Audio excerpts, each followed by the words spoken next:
요 문제 1번은 제 나름대로 특이급인데 안 나와가지고 계속 뭐 매년 출제하고 있는데, 제 수업은 들으신 분은 이제 좀 익숙할 텐데, 이번엔 사실관계를 좀 더 추가한 거예요. 옛날에 분량은 이거 한 반 정도였는데 사실관계를 좀 더 추가해서 길게 만들어 놓은 것에 불과하고, 제가 드리고 싶은 말씀은 옛날식 문제가 간단한 게 쟁점을 이해하기는 쉬워요. 그래서 길어진, 토익도 마찬가지예요. 길어진 지문을 여러분들이 공부하게 되면 대가리가 아파. 그래서 원래 공부하는 방법은 옛날식 문제, 간단한 문제로 쟁점을 빨리 잡는 연습을 하고, 그걸 통해서 이제 이렇게 길어진 문제도 딱딱 끊어서 볼 줄 알아야 된다 이 말이에요. 근데 지금 거꾸로 한다. 문제가 길면 실제 스타일의 문제이기 때문에 이런 문제로 공부해야 돼. 이런 문제 읽다가 뒤져. 간단한 걸로 이렇게 딱딱 돼 있는 걸로 쟁점 빨리빨리 파악하고 이제 이런 문제, 사실관계만 늘어난 거구나 이렇게 판단할 수 있어야지. 마지막이 항상 중요하다고 했죠. 마지막에 아래에서 세 번째 줄에 갑병원이 사용자가 A의 구제명령, A가 이제 진호이죠. 진호이. 구제명령 결정에 대하여 소송은 적법한가 이렇게 물어봤으니까 대상적격이 로마자 2번이죠. 로마자 2번. 나와 있는 것만 쓰는 거니까 A를 상대로 뭘 쓰는 거죠? 피고적격. 로마자 2번이 대상적격. A를 상대로가 피고적격. 그다음에 날짜 나오죠. 날짜가 나오면 뭘 쓰는 거예요? 제소기간 10월 20일. 그 다음에 주의할 점, 취소송이 아니라 무효확인 소송. 무효확인 소송에서 취소송이 준용되지 않는 거. 그 중에 기간이라든가 필요 전치주의 이런 건 준용되지 않는다. 그 다음에 이제 무효 사유가 인정된다는 말은 형식과 실질이 일치하는 거죠. 근데 이제 질문은 동소송은, 무효확인 소송은 적법한가? 소송 요건 써라. 그래서 로마자 4번이 이제 기간이죠, 기간. 이해 가시겠어요? 근데 이제 위에 지문을 볼 때 항상 A, A2 이렇게 나눌 수 있어야 된다고 했었잖아요. 그래서 어쩌고저쩌고 했는데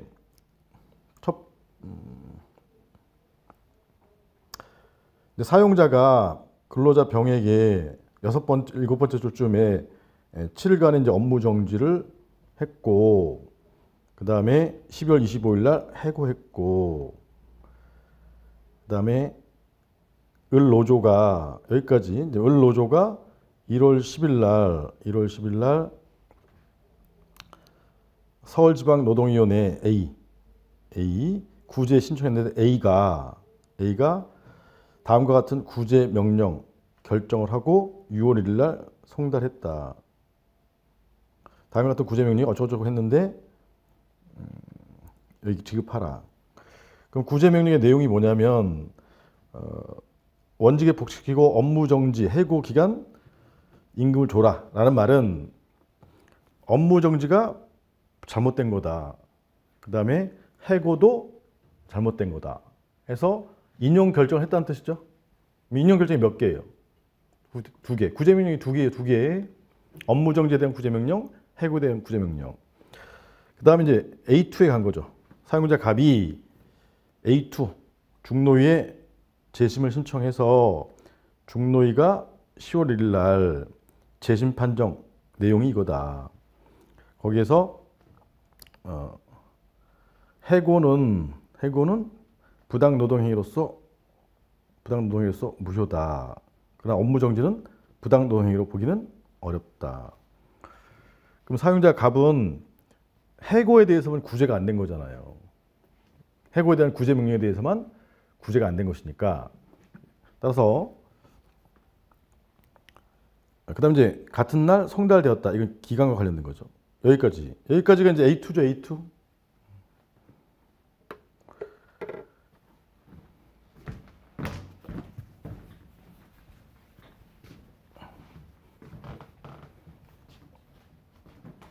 날짜들은 생략하고 갑 회사가 병 근로자에게 업무 정지, 그다음에 해고 했는데 진호위 갔더니 진호위가 이건 부당 하니까 구제 명령 인용 결정이고, 여기도 부당 하니까 구제명령 처분이 2개 나왔고, 그 다음에 사용자 갑이 불복을 해서 중노에 갔더니 해고 부분은 부당 해고 맞으니까 구제명령 처분은 적법이어서 기각 제일이 나온 것이고, 그러면 갑은 여전히 이제 구제가 안 돼서 이 해고 부분에 대해서 소송을 간 것이고, 그 다음에 업무 정지는 갑의 주장대로 정당이니까 부당을 위법해서 인용이 나온 거다. 그래서 여기 이제 구제가 된 거예요. 이런 흐름이에요. 여기서 이제 갈 때 여기가 원처분이고 여기가 중노위의 재심 판정, 이게 재결 처분이니까, 이게 취소송이라면 대상적 격에서는 예외적인 재결주의지만, 그렇지만 이제 무효 확인 소송에서도 예외적인 재결주의가 적용되는지 논란이 있고, 판례는 긍정설이에요, 부정설이에요? 판례 부정설이죠. 부정설. 아까 쭉 봤잖아요. 부정설, 판례. 부정설이란 말은 여기 원처분에 대해서도 다툴 수 있다 이 말이에요. 판례에 따르면 원처분인 구제명령을 대상으로 할 수 있다, 없다? 있다. 충족이죠, 충족. 그럼 이게 따라 자동적으로 피고 적격자도 처분청이니까, 처분청. 13조의 처분청은 A죠, A. 그래서 A를 상대로 하였으므로 피고 적격도 충족한다. 이렇게 되는 거죠. 그 다음에 여기 중노위 재심 판정서를 받은 날부터 며칠 내 소송 가야 되죠? 15일이라는 특칙이 있잖아요. 15일. 근데 기간이 지금 경과한 상태란 말이야. 그렇지만 무효확인 소송에서는 기간 제한이 정되지 않는다. 않으니까 기간이 경과해서도 충족이 된다. 이게 사안의 해결이에요. 그래서 다른 소송권을 충족한다면 동소송은 처법하다. 이거 쓰는 거지. 그럼 이제 많이 써야 되는 부분은 뭐 어디냐? 여기 로마자 이번 대상적격 예외적인 재결주의, 이걸 많이 쓰는 거죠. 로마자 3번에 피고 적격자는 많이 쓸 필요가 없어요. 왜냐하면 저절로 결정되니까. 그럼 13조의 처분청에 해당하면 되고, 이 사안의 경우 이렇다고 사안 해결만 써도 돼요. 왜냐하면 논란이 있는 파트가 아니니까. 논란이 있는 파트는 아까 피고 적격에서 위, 합, 지의 경우에 많이 써주는 거란 말이에요. 그런 경우가 아니면 간단하게 결론만 써주면 된단 말이에요. 그 다음에 제소기간은 제소기간에 의의 추진인 걸로 쓸 수도 있지만, 가장 핵심은 뭐예요? 무효확인 소송에서는 정되지, 준용되지 않는다. 이걸 써주는 거지. 사안 해결만 써도 돼요. 얘는. 그리고 많이 쓰는 건 여기야, 여기. 그 다음 마지막 사안 해결 써주면 돼요.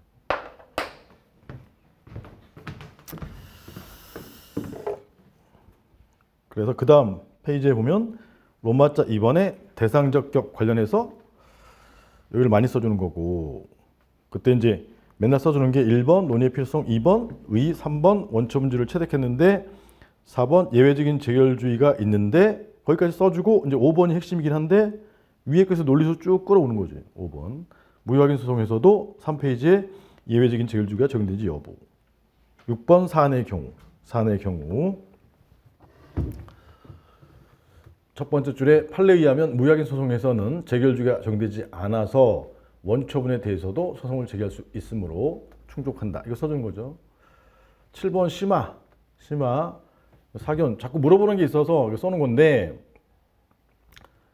사안은 구제명령 처분을 몇 개로 본 거죠? 2개잖아요. 업무정지에 대한 구제명령과 해고에 대한 구제명령, 이렇게 2개로 본 거예요. 근데 만약에 구제명령 처분이 하나다. 그러면 중노위 가서 업무정지에 관한 부분은 인용이 나온 거고, 여기 해고에 대한 부분은 기각이 나왔으니까 이거 하나로 보게 돼. 구제명령이 하나로 보게 되면 전부 인용이 나온 거예요? 일부 인용이 나온 거예요? 이게 일부 인용이 나온 거다. 뭔 말인지 아시겠어요? 이렇게 볼 수도 있는데, 그래서 한 개로 보게 되면 A2에서 일부 인용 변경절이 나온, 여기 일부 인용이 나온 것으로 볼 수 있다. 근데 이렇게 보더라도 변경된 원처분설이잖아요. 변경된 원처분설. 1000이 아까 600으로 줄었을 때 변경된 원처분설 등은 쟁점이 아니다. 이유는 뭐냐? 동학설 대립은 원처분주의에서 있는 거다. 원처분주의. 1000이 600으로 변경됐어요. 그 다음에 소송 가는 거잖아. 그거는 원처분주의요, 예외적인 재결주의. 원처분주의. 왜냐하면 감중, 특 이런 게 아니기 때문에. 좀 깊이 간 거예요. 사안은 예외적인 재결주의이기 때문에 이런 건 쟁점이 아니다 이 말이에요. 로마자 3번의 피고적격은 그냥 결론만 써주셔도 돼요. 4번 사안의 경우. 사안의 경우. 그래서 무약인 소송, 재결주의가 제공되지 않아 갑병은 원처분, 구제명령에 대해 소송 제기가 가능한 바, 이 경우에 피고적격자는 처분청인 A가 된다. 4번의 제소기간, 3번 결론만 써주셔도 돼요. 결론만. 그래서 두 번째 줄에 15일 특칙이 있는데 세 번째 줄에 무약인 소송에서는 제소기간 제한이 정되지 않는다. 그래서 네 번째 줄에 15일이 지난 20일에 무약인 소송을 제기하더라도 요건을 충족한다. 이해가시겠죠? 그 다음에 또 깊이 있는 수험생들은 로마자 5번에 중노 위에 갈 때 며칠 내에 가야 되죠? 심판? 10일 내에 가야 되는데 이 사례에 보면 10일이 지났어. 그러면 중노위가 특별행정 심판인데 기간 요건 불충족이니까 각하를 했어야 되는 사안인데 지금 기각을 해버렸잖아요. 이해가시겠어요? 거기에 대해서 써놓은 거예요. 그래서 첫 번째 줄에 6월 1일부터 10일 내 근데 8월 1일 하고 있으니까 원래 각하 5페이지 두 번째 줄에 각하 해야 되는데 기각했으므로 기각결은 위법이에요. 위법. 그럼 기각재결 처분은 위법이야. 위법. 처분의 위법성은 요건심리야 본안심리야? 처분의 위법성이니까 본안심리잖아요. 지금은 소송 요건만 물어보고 있잖아요. 그래서 2번의 편자 사견에서 두 번째 줄에 기각재결 처분의 위법성 문제이기 때문에 얘는 본안 판단의 문제다. 이해가시겠어요?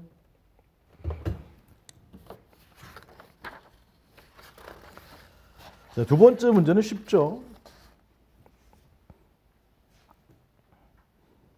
그 6페이지의 판례는 예외적인 재결주의 판례는 토지 수용재결에 관한 판례예요. 근데 판례의 이제 핵심은 제가 실어놨기 때문에 여러분들 한번 읽어봐도 돼요. 핵심은 마지막 단락에 있어요. 자, 그 다음에 7페이지에 이건 문제 2 최신 판례 교재 20-3을 낸 건데 물음 1, 2 중에 물음 1만 출제하고 물음 2는 출제하지 않은 거예요. 자, 물음이 이제 문제를 알고 계시니까 물음이 사안 해결 써보세요.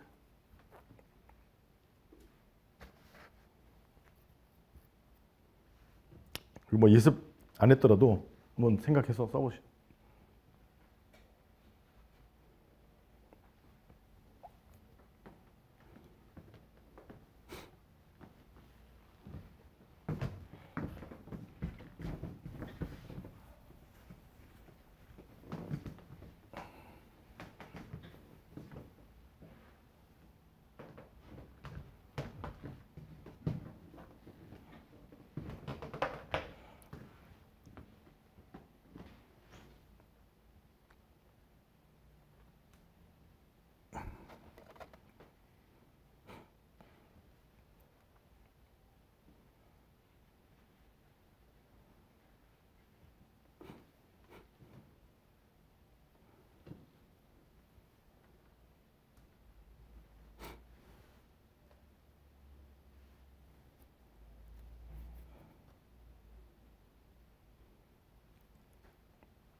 물음 2하고 물음 2는 물음 1과 연결되는 건데 물음 1을 먼저 보면 물음 1만 출제했으니까 물음 문제를 먼저 보면 7페이지 3분의 2점에 을이 이 사건 처분에 대하여 대상적 규정 이 사건 처분에 대하여 취소송 소송은 적법 소송 요건이죠. 그럼 여기 물음 1만 봐도 이 사건 처분에 대하여는 대상적 격 로마자 2번 을은 이제 위에서 쭉 보다 보면 제3자 경업자, 경원자, 인인소송 등 중 어디에 해당하죠? 경업자, 경원자 등이 아니기 때문에 왜냐하면 법무사, 사무소, 사무원이잖아요. 인인소송 등에 해당하니까 인인소송에서 원고적격 로마자 3번. 쟁점은 간단해요. 로마자 2번 이 사건 처분은 항상 가로완을 찾으라고 했죠. 가로완이 어디 있어?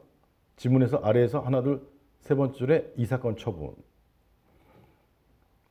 그래서 이 사건 처분의 내용이 뭐냐? 을에 대한 사무원 채용 승인을 A가 취소하는 처분이다. 처분. 근데 날짜 24년 6월 5일 통지했다. 원래 이제 제소 기간도 물어볼 수 있지만 그건 안 물어본 거예요. 물어보지 않은 건 안 쓰는 것이니까. 그러다 보니까 이제 이 사건 처분으로 인해서 을은 더 이상 근무할 수 없게 돼서 불이익을 받는 제3자죠. 채용 승인 처분, 취소 처분의 상대방은 갑인데 지금 제3자 을이 제기한 거란 말이에요.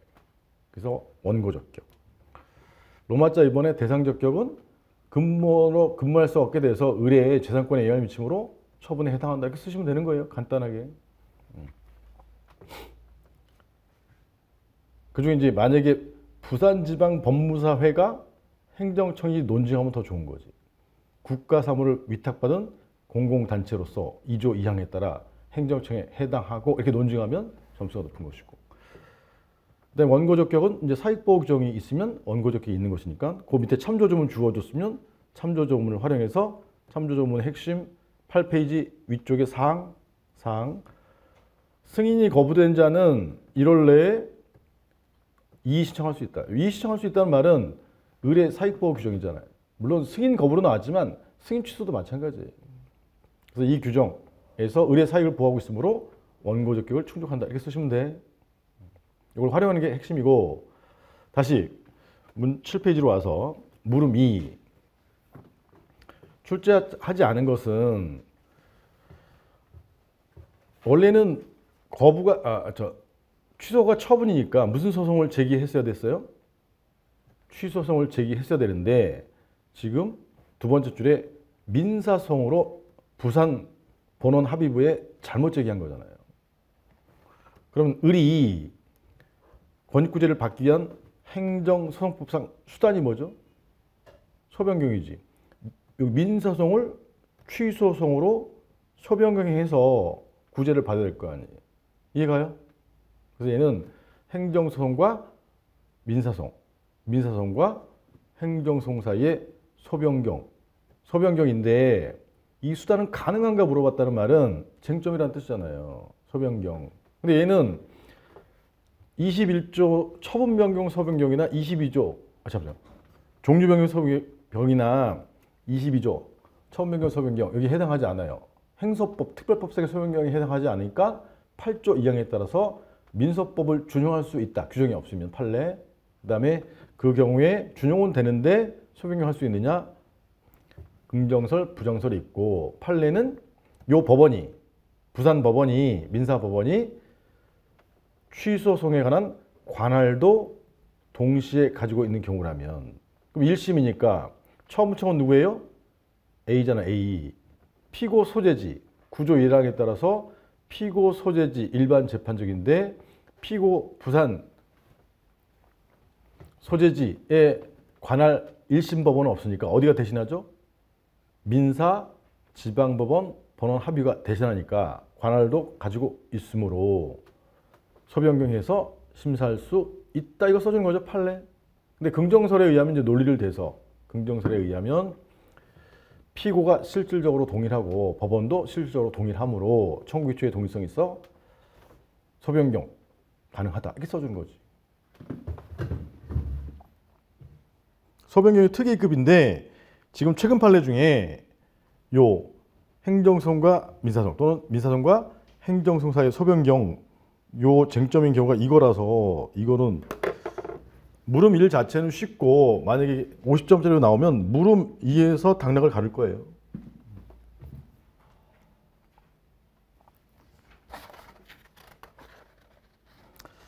사안 해결들은 여러분들이 보시고요. 최신 판례 교재 9페이지 24-3번 특이급 여기 이제 쟁점 아라비아 숫자 1번 처분 여부 2번 원고 적격 마지막 줄에 소변경 가능 여부. 그럴 때 이제 얘는 처분 말고 피고 적격으로도 물을 수가 있다. 피고 적격. 그래서 처분 여부에서 두 번째 단락에 일곱 번째 줄 가로 안에 2조 2항 피고 적격으로도 질문 가능하다. 그럼 어떻게 쓰는 거냐? 지방법무사회 법무사 사무 채용 승인 취소 등의 사무는 국가 사무를 지방법무사 국가 사무이고 지방법무사회는 이제 2조 2항에 따라 국가 사무를 위임받은 공공단체이므로 피고 적격을 충족한다. 이렇게 쓰시면 돼요.